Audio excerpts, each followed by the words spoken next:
Okay, so there's this post on Twitter.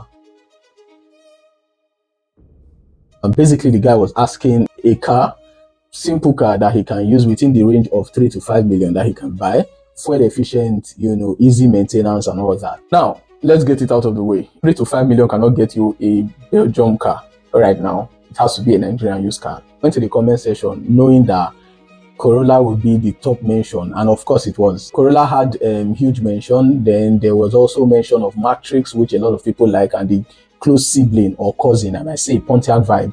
And then there were a few mentions of Accord, which is amazing, but the guy was talking about something fuel efficient. So first things first, if you are in that situation, you have limited budget and you want something that is fuel efficient, nothing flashy, just to move you around, one of your best pick is actually a car that is usually overlooked, and that is the Honda Civic.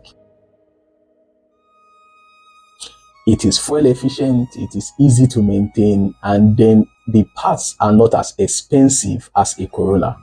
In fact, some of the trims are a lot more fuel efficient than the Corolla. It's just that once the internet and people are crazy about something, it gets a lot of attention, and that's how the Corolla has stayed in the limelight for this long. It is a very good car. I'm not taking anything away from it, but there are a lot better cars, easier to maintain, that are not being mentioned and could actually save people a lot of stress. The Honda Civic, especially some trims like the 1.4 liter trim, it has 1.4 liter, it has 1.6 I think, and then 1.8 liter engine. All of these engines are very fuel efficient. The most fuel efficient is the 1.4 liter, especially if you are lucky to get the 1.4 liter that is a hybrid version. If you can get that one, forget it, you've hit a jackpot.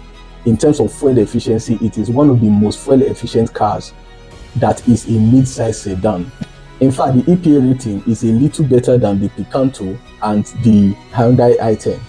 That is because even though the Picanto and the i10 sometimes come with a 0.9 liter engine or 1 liter engine, some of them 1.2 liter engine, the Civic Hybrid, because it's hybrid, it switches between petrol and battery, and that helps fuel efficiency a lot. If you are lucky to get the Civic 1.4 liter hybrid 2006 to 2011 model, trust me, you've hit a jackpot. And then another thing that people like to talk about is that all other cars lose their value in terms of resale value, unlike Toyotas. Okay, well, let me ask you this question. You get a Corolla for 11 million like it's going now, and I get a Civic for 9 million like it's going now. 4 or 5 years down the line, we're about to sell it. You sell yours for 7 million naira and you feel it retained its retail value.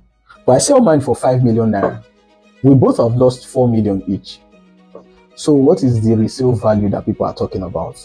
The Nigerian use of the Toyota cars are only more expensive because the Belgium are more expensive. But the percentage of loss, in quotes, because it's not actually loss if you use the vehicle, also the percentage of loss is usually similar. There are cars that don't have good resale value, like the Range Rovers and the Ford and the BMWs. Those are not what we're talking about. So that resale value argument, I really don't know where it started, but the maths behind it is flawed.